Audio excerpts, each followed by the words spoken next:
Así es, una noche bastante ocupada con las primarias demócratas en varios estados que parecen ya perfilar un favorito en esta competencia de dos cabezas. Ruth y Carlos, así comenzamos Club de Prensa.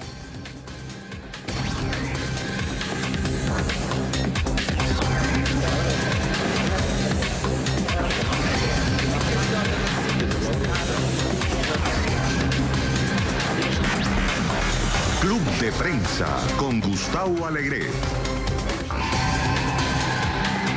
Joe Biden da un paso más para ganar la nominación demócrata tras su triunfo en 4 estados del Gran Martes. ¿Qué opciones tiene Sanders? Un juez obliga al Departamento de Justicia a mostrar la evidencia secreta sobre el Russiagate al Congreso. ¿Se revivirá el proceso? Y Uruguay se va de UNASUR y regresa al TIAR. ¿Tienen realmente relevancia estos movimientos en organismos internacionales? Comienza Club de Prensa desde Washington.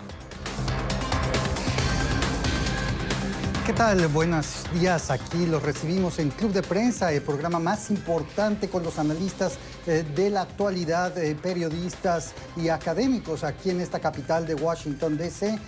Pueden seguir este programa en las cuentas de Spotify y Apple en los podcasts y también a través de la red de Twitter, NTN24 Club de Prensa. Y aquí estaremos para analizar cada uno de los detalles de una jornada sumamente importante, porque con esa comenzaremos. Este día nos acompañan aquí el profesor Emilio Viano de la Universidad American University, aquí en la capital de Estados Unidos, y también Antonio de la Cruz, analista político.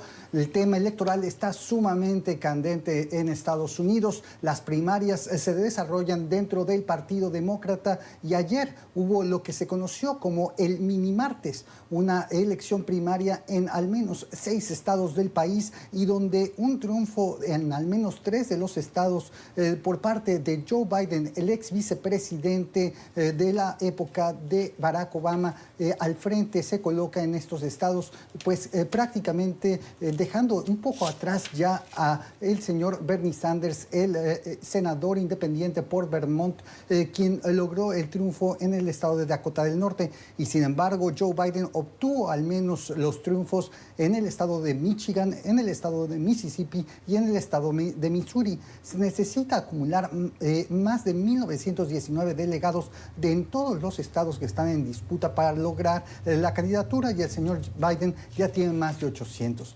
Los analistas en Estados Unidos perfilan que, dada la composición electoral de los estados que vienen a continuación en esta carrera electoral, el señor Biden pareciera tener prácticamente ya allanada la candidatura, y sin embargo aún no se puede cantar victoria. Profesor Emilio Viano, el señor Biden ganó en el estado de Michigan, un estado clave, dado que Bernie Sanders había ganado en 2016 frente a la entonces candidata que resultó electa en ese momento por parte del Partido Demócrata, Hillary Clinton, y también un estado clave porque representa muy bien la demografía de los estados claves de la elección de noviembre de 2020. ¿Ya tiene Joe Biden la candidatura en la mano? Parece casi inevitable, será muy difícil para Sanders recuperar, porque hay una distancia ahora de casi 130 puntos entre ellos, 130 delegados, así que es muy difícil recuperarlo porque ya hay indicaciones que en muchos estados como Florida, Illinois, Arizona, él está muy debajo de Biden, 28-30% menos que Biden, así que será casi, digamos, muy sorpresivo, nunca se sabe, pero yo creo que particularmente por las presiones mismas del partido, la gente parece juntarse alrededor de Biden y reconocerlo como el candidato que va a lidiar mejor contra de Trump. Es esto lo interesante de todos los datos, que la mayoría de la gente prácticamente dijo: no me importa tanto con quién estoy de acuerdo o desacuerdo, me importa quién puede lidiar contra Trump y ganar las elecciones. Y parece que decidieron que es naturalmente Biden. Eso no es sorpresivo porque los Estados Unidos puede ser un país tecnológicamente avanzado, pero en realidad políticamente, culturalmente es un país muy conservador. y aún más en el centro del país. Las costas ya son más liberales, como Nueva York, California, por ejemplo, Washington, el estado de Washington. Pero el centro, claro, es muy, muy conservador. Y por eso Sanders, describido como un socialista, que es una palabra muy sucia en los Estados Unidos, porque por ignorancia la gente lo confunde con comunismo, ya no puede progresar mucho. Y además, lo más débil para él es que está apoyado mucho por los jóvenes, pero los jóvenes no van a votar. En el último supermartes solamente el 20% de los jóvenes que podían votar estuvieron a las urnas. Esto es un desastre completo para él. Ya se sabe que normalmente los jóvenes no acuden a votar por razones muy difíciles de entender, pero que tienen un efecto muy negativo sobre un candidato como Sanders, que depende de ellos y atrae su entusiasmo, su apoyo, su fidelidad, pero no hasta levantarse e ir a votar el día de la votación. Muy relevante justamente los resultados de anoche, porque Biden ganó en distintas geografías de Estados Unidos, ganó en el estado de Mississippi, en el sur tradicional de Estados Unidos, también ganó en el estado de Missouri, en el medio oeste, y también ganó justamente en la zona industrial del llamado Cinturón del Óxido, el famoso lugar donde se fabrican muchos automóviles en Michigan. Y Antonio, ¿hay que sorprendernos de lo que hizo Biden en este momento, o es simplemente que los demócratas se están inclinando por el menos malo, de acuerdo con algunos? Sí debe llamarnos la atención, porque si estuviéramos hablando hace 2 semanas era un candidato que estaba muerto. O sea, apostábamos y decíamos que no tenía vida después de las primeras 2 primarias, ¿verdad? Entonces resulta que él renace después que le da el apoyo Jim Clyburn en Carolina del Sur, ¿verdad? Un gran apoyo, entonces donde el voto afrodescendiente sale y lo acompaña y ve en él una gran esperanza. Y es cuando renace básicamente Biden de esas primarias y empieza a construir una coalición que es la que la ha venido ganando, que son básicamente la gente mayores de 45 años de color, ¿verdad? Las mujeres urbanas que hoy están en desacuerdo, y todo ese voto que va construyendo a Biden para consolidar una mayoría como la consolidó el presidente, ¿cómo se llama? El anterior, el presidente Barack Obama. Entonces, ¿qué es lo que le falta a Biden? Le falta precisamente ese elemento de la juventud, que no lo tiene, que lo tiene y que lo captura, que son la generación millennial y la generación Z, que lo captura y lo tiene arrastrado Bernie Sanders. Sin embargo, ayer en Michigan, en la universidad donde se encuentra, en el condado de la Universidad de Michigan, ganó Biden. Biden ganó ayer en todos los municipios electorales, tanto en cada uno de estos de Missouri, en Mississippi y en Michigan. Entonces, es realmente porque eso no pasó cuando Hillary Clinton. Hillary perdió. Y ahí entonces básicamente lo que dicen los analistas que son de Michigan es que en ese momento hubo una alerta hacia Hillary Clinton porque no pensaban que el candidato Donald Trump podía ser una amenaza y votaron por Bernie Sanders como una protesta en el 2016. Sin embargo, Biden logra consolidar esa mayoría y la ha ido construyendo. Y lo que viene pareciera. Sanders tiene que reflexionar. Ayer no quiso dar su palabra, ¿verdad? Que es raro porque siempre lo había hecho después de terminada la jornada electoral, porque él tiene que pensar, porque hay un llamado por parte anoche también de Jim Clyburn que le dice al comité demócrata que deje ya las primarias para concentrarse y unirse y ir a la campaña contra el presidente Trump. Sí, resultados muy importantes, justamente como dice Antonio de la Cruz, porque se encaminan hacia una justamente Asamblea General del Partido, la Convención Demócrata,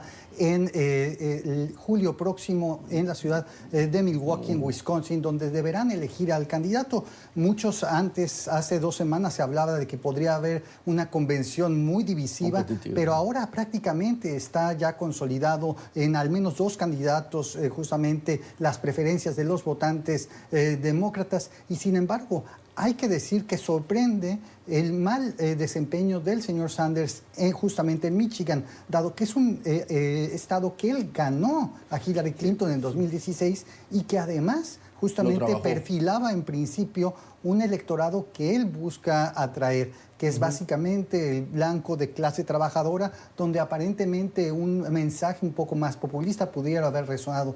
¿Qué falló ahora, profesor Viano, a diferencia de 2016 para Bernie Sanders en Michigan? Bueno, eso es un poco un problema de las primarias en Estados Unidos, porque aún hay bastantes estados, al mínimo 8 estados que tienen que votar el martes próximo, por ejemplo, Illinois, Florida, Arizona, después aún hay el estado de Nueva York, del cual no se habla mucho, por ejemplo, y otros. Es esto lo que casi les quita a ellos como ciudadanos y votantes la facultad de escoger, de contribuir. Es un poco el calendario de cómo se hace en Estados Unidos. Hay los que dicen que debería ser una primaria de todos los estados al mismo tiempo, que sería, claro, una tarea muy difícil de organizar, particularmente para los candidatos, pero que tendría tal vez una más justo. Porque ahora prácticamente se está diciendo, cerremos las primarias, no nos importa qué pase en Illinois, en Arizona, en Florida, en Nueva York. Eso no parece correcto. Pero esto claramente es una reflexión por lo general de cómo funciona el sistema electoral aquí. Como sabemos bien, Hillary Clinton per se ganó el voto popular, pero perdió el voto del colegio electoral, que es algo tal vez difícil de entender para nuestros televidentes, porque en casi todo el mundo se vota directamente, no a través de un colegio electoral. Y también Biden tiene aún problemas suyos. Por ejemplo, el hecho de que él votó en favor de la guerra de Irak, el hecho de que recién alabó a políticos segregacionistas del sur con los cuales él trabajó, el hecho de que él se comportó bastante mal durante las audiencias por acoso sexual del juez de la Corte Suprema, nominado en aquel tiempo Thomas, de Anita Hill, y etcétera, etcétera. Vale decir que él tiene también algo en su pasado que podría crear problemas, y además no es un buen orador, es casi torpe, como ya lo llama Trump, ¿no? Ya que lo insulta diciendo que no sabe dónde está ni sabe de qué está hablando. Y yo pienso que podría ser que Sanders aún quiere hacer el debate este domingo. Correcto. Porque ahí él puede triunfar. Biden no puede decir, oh, tenía solamente 45 segundos, no puedo contestar completamente la pregunta. Ahí hará mucho tiempo, no hay más 10, 15 contrincantes, hay 2. Y Sanders puede triunfar y quién sabe, podría cambiar un poco la ecuación si Biden aparece verdaderamente confundido, no muy al día y tal vez un poco, digamos,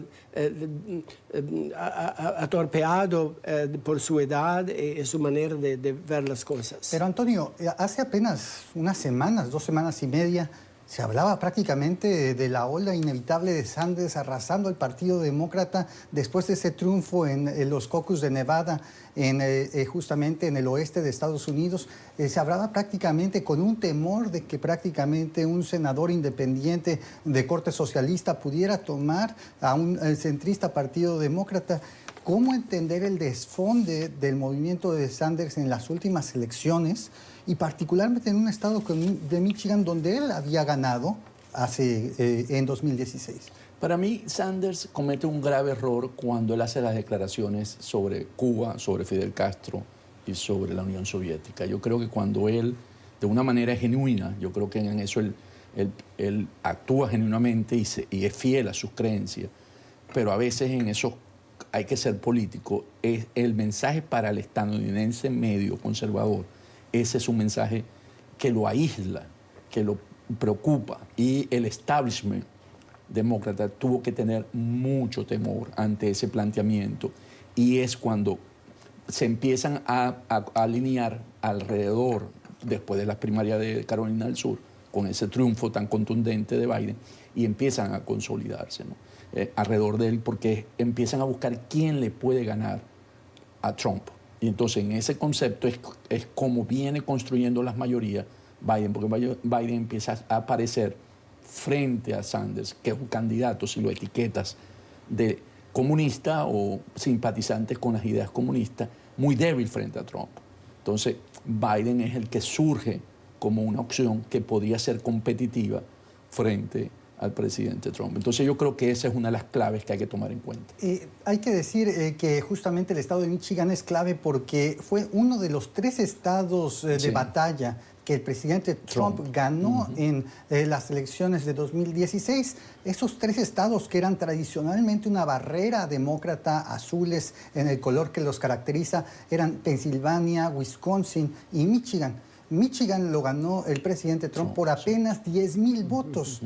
Profesor Emilio Viano, ¿significa esto que, dada la fortaleza de Biden justamente el día de ayer, ya tiene garantizado el triunfo en ese estado de Michigan? ¿O el estilo del presidente Trump y sus temas populistas en temas como de libre comercio y otros pudieran todavía mantenerlo firme ahí? Bueno, nunca se puede vaticinar esto, particularmente en la situación en la cual nos encontramos. Por ejemplo, esta epidemia del coronavirus que está afectando las líneas aéreas, está afectando el transporte, está afectando la producción industrial, el tráfico, mismo las universidades. Vale decir que hará un impacto muy serio sobre la economía de los Estados Unidos. Y no sabemos cuáles serán las consecuencias. Vemos el mercado bursátil cayendo precipitosamente y con pérdidas enormes para todos nosotros que tenemos algo por ahí. Así que para Trump también es un desafío muy serio. Podría cambiar mucho. Ahí tenemos también que tomar en cuenta, como decíamos antes, que hay gente conservadora. Por ejemplo, este debate entre este trabajador de una fábrica de coches, ¿no? De la Fiat Chrysler, que le reprochó a Biden de votar o de intentar quitar las armas de fuego a los americanos e eliminar la segunda enmienda.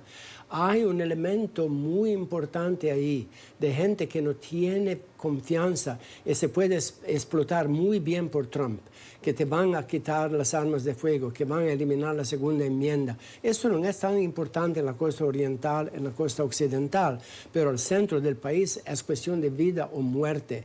Y Biden ahí ya recibió una señal que hay gente muy enojada con él, muy dudosa. Aparte que Trump lo va a describir como adormilado, aletargado, que no sabe lo que está haciendo, hay también este tema de la segunda enmienda que es muy importante para el país.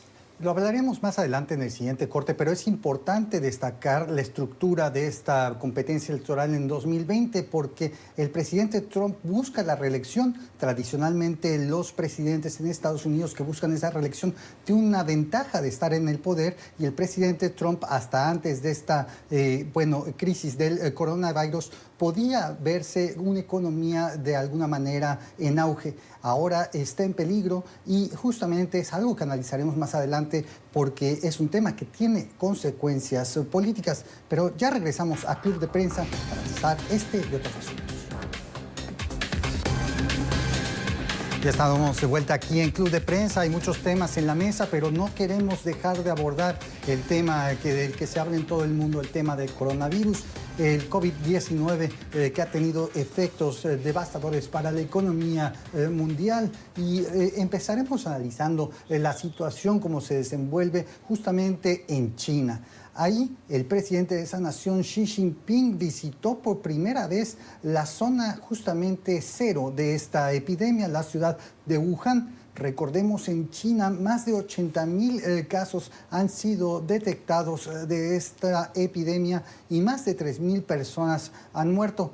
El presidente Xi Jinping, en unas imágenes dramáticas, prácticamente se aproximó a uno de estos hospitales construidos de manera veloz para contrastar justamente esta epidemia, y ahí a través de una pantalla y con una distancia de las personas que lo acompañaban intentó dar un mensaje de que la nación está ya empezando lo que se espera sea una recuperación. Pero esto todavía no se puede cantar victoria porque la propia economía china está prácticamente paralizada luego de medidas drásticas que se tomaron para limitar las actividades, las congregaciones y la actividad diaria. Antonio, el tema de cómo se ha presentado el tema del coronavirus en China ha sido polémico. Algunas personas creen que China tardó mucho tiempo en dar aviso justamente de esta epidemia a la comunidad internacional. Los primeros casos se conocieron en esa ciudad de Wuhan alrededor del 10 al 15 de diciembre y no fue básicamente sino hasta ya entrado enero que sabíamos en la comunidad internacional que algo estaba ocurriendo. Se tardó en responder. ¿Cómo evalúas justamente lo que está ocurriendo y si ya podemos ver una salida? Si vemos en China cómo surge, ¿verdad? Que es el foco de infección, si lo queremos ver, donde surge, ¿verdad? Y que ellos realmente tardaron en darlo a conocer al mundo científico internacionalmente porque querían manejarla como una crisis interna por la estructura misma de lo que es el Partido Comunista. En ese sentido, ellos manejan la información de una manera muy secreta en todos los sentidos, los indicadores. ¿Qué pasa? Que cuando se ven alarmados por los casos que empiezan a crecer aceleradamente semana a semana, la decisión que ellos toman con un modelo autoritario es en aislar, ¿verdad?, las ciudades y los lugares y prohibir el intercambio, las comunicaciones por avión, por terrestre. Y entonces lo que hacen es básicamente que paralizan el país en ese sentido.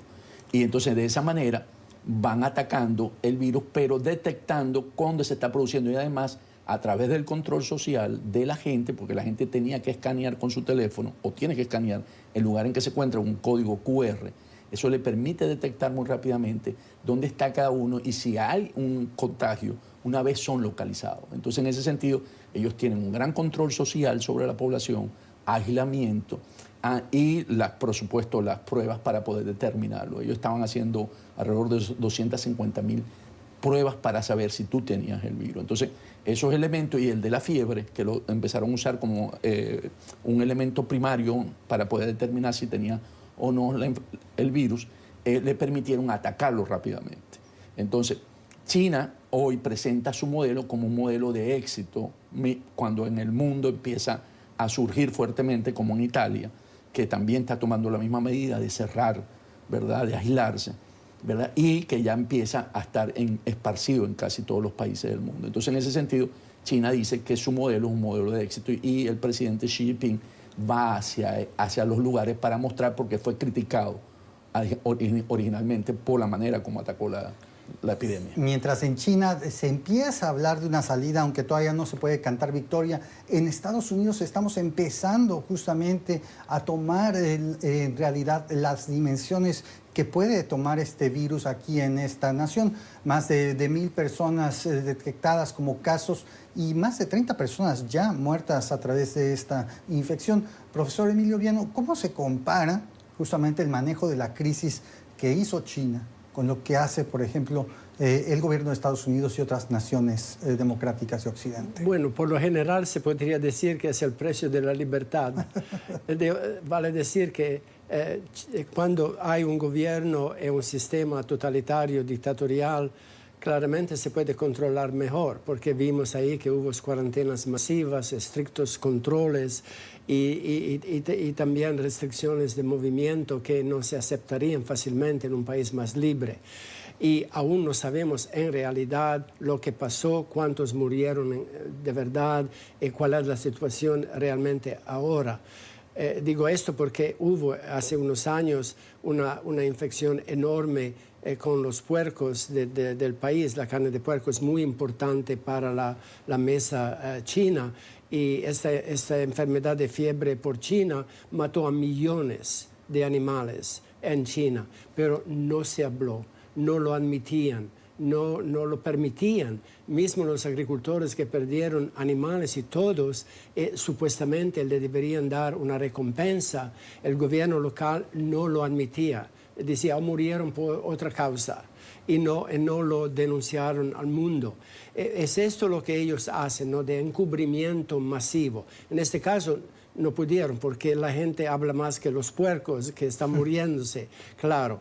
Pero demuestra también cómo si hay un sistema dictatorial uno puede controlar la gente, particularmente, como decía usted muy bien, con la tecnología de hoy, porque hoy en día ellos tienen miles de cámaras en todas las ciudades para averiguar dónde está cualquiera que pasa, cuáles son los problemas. Y mismo ahora parece que pusieron policía en muchas casas de apartamentos mientras que pasaba Xi Jinping, porque ya había pasado que gente que estaban ahí desde tiempo y no tenían ningún problema, no podían salir, y se pusieron a insultar a las autoridades que pasaban por la carretera y querían claramente que no pasase esto con Xi Jinping.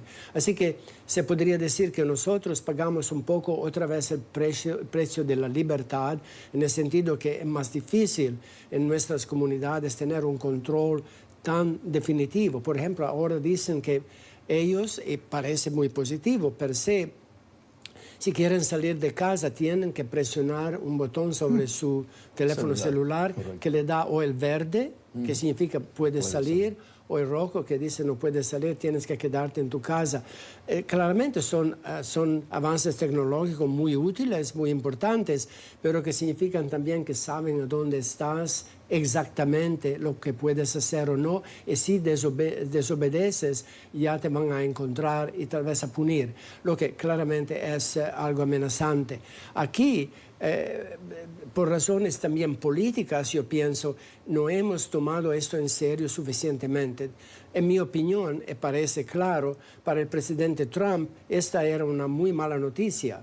Él no quería admitirlo y pensaba que tal vez pasaría, que no sería tan grave. Ese fue el discurso por varias semanas. Claro, y esto fue un poco el problema. Y naturalmente es un poco una lástima y una mancha sobre la reputación del país cuando se dice que no hay suficientes pruebas para averiguar si una persona tiene o no el coronavirus. Que si uno va al médico y quiere saber, le dice, nosotros no sabemos cómo hacerlo porque no existen aún maneras de hacerlo para todo el país. Así que claramente demuestra que el sistema de salud aquí necesita verdaderamente un poco más de atención, un poco más de reforma. Y como sabemos, Trump eliminó un comité que fue establecido por Obama para velar sobre esta situación epidémica. Y justamente de no darle demasiada importancia, pasamos justamente apenas hace 2 días al anuncio del presidente Trump de que habría medidas sumamente fuertes en temas económicos, incluyendo un recorte a los impuestos a la nómina, ayudas también a los trabajadores que trabajan por horas, así como también alguna ayuda todavía no especificada para industrias sumamente afectadas como los cruceros, los hoteles y otros de hotelería que justamente están sufriendo las cancelaciones a partir de esta nueva alerta. ¿Se equivocó el gobierno del presidente Trump? Inicialmente sí, porque al no tomar en cuenta que la epidemia o el virus iba a llegar, ¿verdad? Y estar actuando reactivamente, le consumió tiempo. Ya cuando se da cuenta, ya lo tiene encima. Entonces, ¿qué hace? Toma medidas paliativas. Todavía crea el gran comité, ¿verdad?, liderazado por el vicepresidente Pence, pero que no genera todavía las acciones necesarias. Seguimos esperando, para lo local. Entonces, ¿qué ocurre? Trump conoce que esto genera una contracción en la economía y esa es una de sus grandes cartas para la elección de 2020. Entonces, ante el temor de que la crisis lo agarrara con una economía que no crezca este año y que no genere los beneficios que le está esperando, él entonces dice ahora voy a aplicar un paquete de medidas para reactivarla. Trataron con el medio punto que retiró la Fed de los intereses y ahora viene con un paquete de estímulos, como lo dijiste tú, en cuanto a impuestos sobre la renta y tratar de ver desde el punto de vista de la demanda, porque está estimulando la demanda, poner más dinero en la calle, pero la gente va a estar aislada. Entonces, hay una cuestión, porque si esto es cíclico y vemos que se puede resolver en el segundo semestre, vamos a ver una caída ahorita, va a haber una caída de la economía, lo están estimando más o menos un punto, entonces, del PIB. Entonces, el presidente Trump está muy preocupado por eso ante la elección. En mi opinión, es lamentable, claro, que él se reunió solamente con los senadores republicanos. Sí. Me parece otra ocasión cuando el presidente debería demostrar liderazgo para todos. Y sobre todo porque justamente la Cámara de Representantes está controlada por los demócratas. Claro. Tenemos que hacer una pausa, pero ya regresamos a Club de Prensa. Este es un tema que seguiremos analizando. Además del tema económico, el tema político sigue vigente en Estados Unidos con miras a la elección de 2020 con diversos temas en la mesa, incluyendo todavía la controversia por la infiltración de Rusia en las elecciones presidenciales de 2016 y justamente toda la investigación conocida como el llamado Russiagate para investigar estas filtraciones de Rusia en esta campaña y el papel que jugó la campaña del presidente Donald Trump. Ahora sabemos a través de una corte de apelaciones federal en Estados Unidos que el Departamento de Justicia estaría obligado a dar a conocer a los demócratas en el Congreso algunas porciones que fueron básicamente retenidas por parte de los fiscales en la investigación del señor Robert Mueller, que llevó justamente la investigación del Russiagate culminada a principios de 2019 y que justamente trataban de presentar las determinaciones de aquellos métodos y formas y comunicaciones que pudieron haber existido entre la campaña del presidente Trump y algunos agentes rusos. Sin embargo, se espera que la administración del presidente Trump todavía pudiera apelar a la Suprema Corte de Justicia. Profesor Emilio Viano, el Russiagate, la investigación sigue siendo un fantasma que está presente para el presidente. Claro, porque no sabemos verdaderamente lo más importante del informe de Mueller. El informe de Mueller fue, digamos, presentado al pueblo norteamericano por parte del fiscal general Barr, que naturalmente lo manipuló para los intereses del presidente Trump. Las versiones que fueron publicadas fueron pesadamente redactadas. Redactadas significa que anularon texto, no se puede leer, no existe, está obliterado. Y eso también para el Congreso. Le dieron eventualmente al Congreso acceso a ciertas secciones de este informe, pero no a la información que fue presentada al gran jurado, utilizando ahí también razones legales para decir que no se puede. Ahora claramente la Corte de Apelaciones dijo que no, que tiene que entregar al Congreso. Es muy importante para ellos, más de todo, para ver si el presidente mintió cuando contestó por escrito a las preguntas de Mueller. Se sospecha que él no dijo la verdad. Y esto, claro, sería una crisis bastante seria. El impeachment ya pasó, estamos en plena campaña electoral, pero podría ser de un impacto bastante serio. El problema es que vamos a ver qué hace la Corte Suprema. Si lo toman durante esta sesión que termina el mes de junio, en una manera urgente, se podría saber, pero ya en mayo, junio de este año, que ya está muy cerca de las elecciones. Si no lo toman de urgencia, deberíamos esperar hasta el año próximo, que empiece en octubre del 2020, con decisiones tal vez en junio de 2021, ya también demasiado tarde para las elecciones. ¿Una oportunidad perdida para los demócratas o es simplemente buena suerte del presidente Trump que no le llega en los tiempos políticos necesarios? Es una oportunidad perdida porque no va a tener, como dice el profesor, no es en este momento un tema que pudiera generarle un impeachment al presidente. Recordemos que ese fue el primer caso para impeach al presidente Trump, utilizar el Russiagate, pero no hubo los elementos suficientes para hacerlo. Entonces, ¿qué ocurre? Hoy la Corte dice, abran, ¿verdad? Entreguen todo lo que existe y podría llegarse a ello, pero no estamos en el momento político para eso. Podría afectarlo desde el punto de vista de imagen en la campaña política. Se podrían utilizar a lo mejor algunos elementos de que es mentiroso, de que no cumple, de que ha venido sosteniendo la campaña Biden. Biden lo que sostiene es que hay que recuperar la majestad de la presidencia, que el presidente Trump no lo merita. Entonces podría ser un elemento que le fortalezca para campaña, pero no para un caso de enjuiciamiento. Temas políticos sumamente interesantes, pero tenemos que abordar temas hemisféricos que también están a la orden del día. En Uruguay, desde 1 de marzo, ya existe un nuevo gobierno. La centro-derecha, con Luis Lacalle Pou, ha regresado al poder luego de 15 años de dominio del Frente Amplio en esa nación. Y justamente el cambio en los órdenes políticos ha también modificado las prioridades de política exterior de esa nación de América del Sur.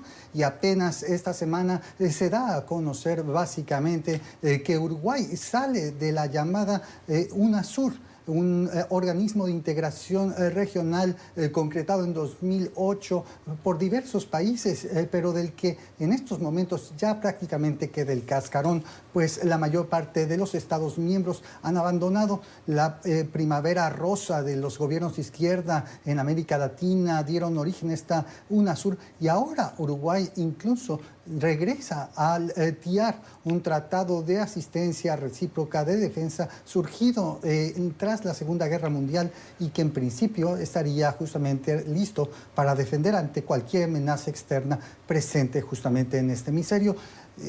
Hay que decir, Antonio, el TIAR ha sido recientemente invocado por algunos estados para abordar la crisis venezolana, ¿cierto? Es correcto. El TIAR, como elemento que aglutina a los países latinoamericanos ante una amenaza externa, ha sido llamada para aplicarlo en Venezuela. Y Uruguay fue uno de los que en principio dijo no. Porque no participa, o sea, son 16 los que participan hoy en el tratado del TIAR, 16 países de América Latina y Estados Unidos y Canadá. Entonces, ¿qué ocurre? Uruguay no participó ahí. Entonces, Uruguay se está integrando para el TIAR, para volver a entrar dentro de esa alianza ante las amenazas que tiene hoy la región en terrorismo, narcotráfico, que entonces, porque básicamente lo que se hizo con Venezuela es para investigar cuentas que estén financieras que estén vinculadas con esas actividades. Es sorpresivo que Uruguay abandone el UNASUR, profesor Viano. ¿Es prácticamente el fin de una época? Bueno, sí, claro, porque ahora parece que solamente Venezuela, Guyana y Surinam son parte de UNASUR, mientras que TIAR existe desde el 1947, entró en vigor en el 1948, los Estados Unidos pertenecen, prácticamente fue adoptado en plena Guerra Fría y fue utilizado, por ejemplo, en el caso de Cuba. Más de una vez, en 62, 64, cuando hubo problemas entre Estados Unidos y Cuba. Hubo también una crisis cuando hubo la guerra de las Malvinas, porque la Argentina y otros países esperaban que los Estados Unidos se pusieran al lado de Argentina contra el Reino Unido. Pero los Estados Unidos utilizaron la justificación que Argentina había atacado primero para continuar a apoyar al Reino Unido. Esto fue naturalmente una de las razones porque eventualmente se habló y se creó UNASUR, diciendo que no podemos tener confianza en TIAR porque los Estados Unidos verdaderamente no nos apoyan. Yo creo que en este momento, claro, particularmente después del 11 de septiembre, ya utilizó un poco más de vida, pero ahí también hubo una crisis con México, porque los Estados Unidos dijeron vamos a lidiar, a guerrear contra Irak por razón del 11 de septiembre. Y México dijo nosotros no nos interesa y se alejaron del TIAR por esta razón. Así que hubo no altibajos en este acuerdo que actualmente es más antiguo que la OTAN, el Tratado del Atlántico del Norte, del cual se habla más frecuentemente. Yo creo que representa el cambio político también en muchos de los países de América Latina en este momento, con la excepción tal vez nuevamente de la Argentina, que ha cambiado otra vez de un lado al otro, pero que ya desconfía en UNASUR, y Guaidó ya dijo que él quiere integrar a Venezuela nuevamente a TIAR. ¿El giro hacia la derecha en Uruguay te sorprende, Antonio? ¿Es realmente de esperarse luego de 15 años de dominancia del Frente Amplio? ¿Hacia dónde estaremos viendo a la sociedad uruguaya? En Uruguay es un gobierno, como dices tú, que ha venido sosteniendo políticas sociales y que empieza a tener problemas de déficit fiscales y por lo tanto había mucho malestar en cuanto a la inseguridad y al costo de la vida. Entonces, en ese sentido, la Calle Pou presenta un programa moderno en términos de modernizar la economía y tiene la opción. No, yo creo que se había agotado un poco el discurso del Frente Amplio y de la gestión del Frente Amplio y surge, por supuesto, una opción nueva que viene de parte del centro de la derecha. ¿No es accidente entonces que la política exterior en América Latina, en diversos temas, pues se pueda estar aglutinando más al centro derecha, considerando los presidentes que están en el poder? Bueno, parece que sí, parece que hubo este tipo de cambio. Y vemos ahí naturalmente los problemas también, por ejemplo, en la relación entre Bolsonaro y Fernández de la Argentina, ¿no? Que no pueden encontrar una fecha para reunirse, lo que dice otra cosa. Pero sí, claro, hay esos altibajos en la política de América Latina que a veces lo hacen más fácil untarse a UNASUR, pero eso ya pasó. Yo creo que al final TIAR tiene más probabilidad de continuar, particularmente, si puedo decirlo así, si hubiese una victoria de Biden, de los demócratas en Estados Unidos, porque yo pienso que ellos se relacionarían mejor a problemas que afectan a América Latina, empezando con la inmigración y cómo tratamos a la gente de América Central llegando a los Estados Unidos, y naturalmente relaciones con muchos de los gobiernos de la región. Pero, por ejemplo, ahora se habla de establecer una base militar en Amazonia, ¿no? En el estado de Maranhão, en Brasil. Así que vemos ahí verdaderamente un cambio. Y con el peso de Brasil, que es el país más grande geográficamente y también, digamos, como poder económico, yo creo que la TIAR tiene una posibilidad de revitalizarse mucho más que otros tratados. Seguimos aquí en Club de Prensa, temas muy importantes, pero terminamos en una siguiente pausa para poder analizarlos.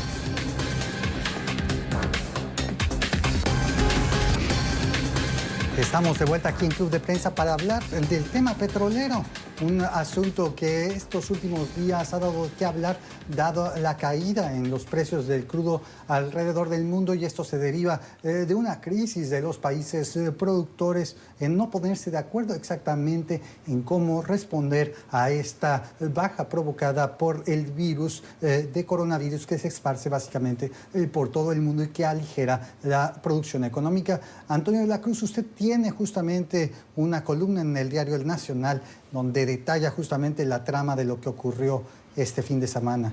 Sí. ¿Qué está detrás de todo esto? Detrás de esto lo que hay básicamente un enfrentamiento entre un cambio de política por parte de Putin, o sea, el Estado, y el príncipe heredero de Arabia Saudita, Mohammed bin Salman, en la que el viernes pasado en Viena, que es la reunión de la OPEP para revisar el mercado, no se pusieron de acuerdo en el recorte para hacer frente a la caída de los volúmenes de crudo por la crisis del coronavirus en China, que es la gran consumidora hoy de petróleo, que por optar por el aislamiento dejó de consumir 2,4 millones de barriles día en el mes de febrero. Entonces, ¿qué pasó?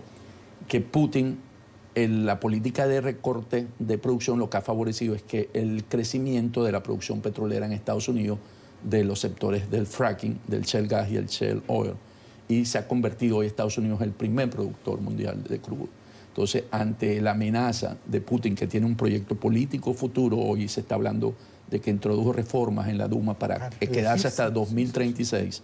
Entonces dice, con un Estados Unidos con una fortaleza en la parte energética que puede llegar hasta en el nivel de gas, convertirse en el 25, en el primer productor, 2025, dice, vamos a buscar que el mercado se regule por los costos de producción. Y en ese sentido, los costos aquí son 3 veces lo de Arabia Saudita y 1,5 de lo de Rusia.